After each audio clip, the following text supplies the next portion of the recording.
What's up, Husker Nation? It's your guy here, Brandon Holmes, one half of the Blue Bloods College Game Time podcast. Here with some Husker news updates, man. I've been updating you guys as we've been going through the offseason and been really talking about the most important position on the team. That's the quarterback position. Who's going to replace Martinez now that he has transferred over and turned his career over to Kansas State? But before I jump into this, go ahead and drop and hit that subscribe button right there. Go ahead and follow us on our social media platforms, but specifically subscribe. I'm dropping a lot of Husker content. So let's jump right into it. I know why you're here. So listen, I know some people are going to come on here, Brandon, you're 0 for 2. And I guess I am 0 for 2, but my two predictions haven't really been bad. Other factors just came into it. So the first guy I thought that was going to come over was Spencer Rattler. And it made sense. There were some people who were from the administration who were on the coaching staff, even some players who had started following Rattler. Nebraska, I believe, was courting Rattler. Rattler just ended up going to South Carolina with Beamer because he was more familiar with him and another coach that was on staff that followed him from OU.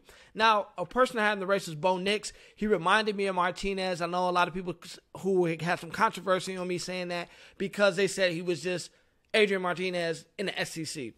Not going to argue that. I think Bo's a good player. Bo ends up landing at Oregon. But here's what's going on. The transfer portal has been slimming down with some QBs. And yes, we know Smothers is supposed to be the next person in line. But here's the thing about college football, Nebraska fans. Here's the thing about it.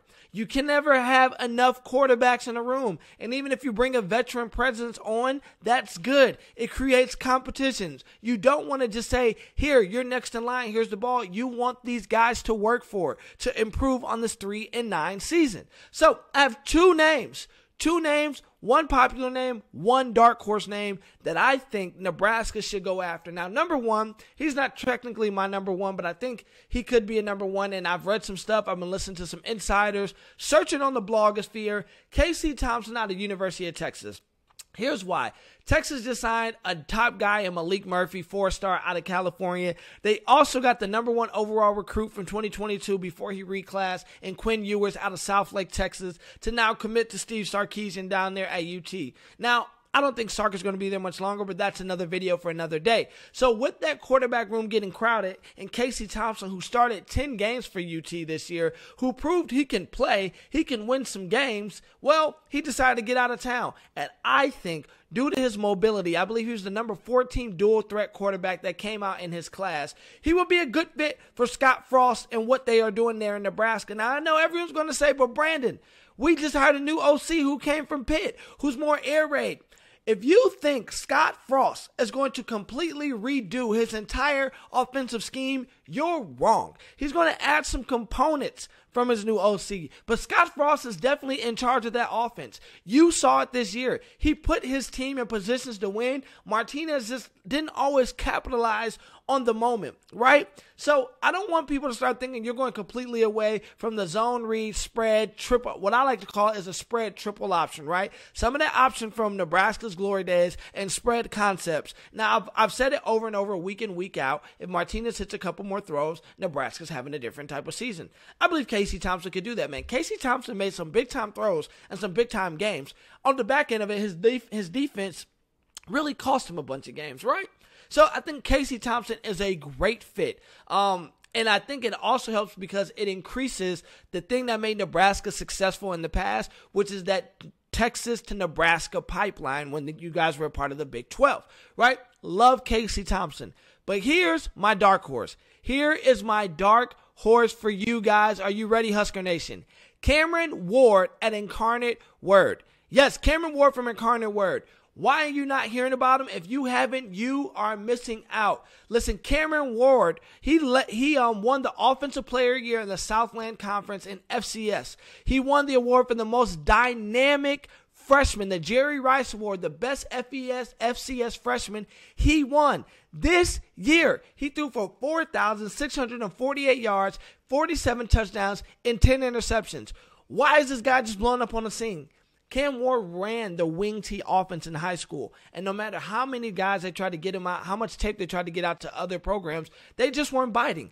Incarnate Word gave him his only shot, and he did the most with that opportunity. The dude is 6'2", 220 pounds, with 3 years of eligibility left. And I'm telling you, you put up those type of numbers, and here's why I think he's the dark horse for Nebraska. Listen here.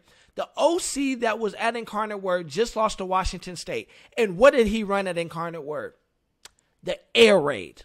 The air raid was exactly what Whipple ran at Pitt, which is exactly who's coming to merge with Scott Frost. And listen, Cameron Ward has some wiggle. You don't run a wing T in high school and not have some wiggle. So he has wiggle, which Scott Frost loves in his QBs, a little bit of athleticism, but he also proved he can sling the rock. And that's what you want. That's what Scott Frost wants in his offense. He wants a QB that's athletic enough to make plays with his legs, but most importantly, he needs that guy that can sling the ball around, get it to some big-time playmakers on the outside and in the perimeter, and make the throws that need to be made to win the game. Now, most people are going to say that's FCS. I'll push back because if you look at Trey Lance, who just got drafted, I believe, number 3 overall in this past NFL draft, came from North Dakota State, is an FCS guy, and has looked good. So don't be discouraged if the guy's coming from FCS. Is there going to be a little bit of adjustment? Yes. The really only difference of adjustment from FCS to FBS is the depth of the rosters, and we've seen FCS schools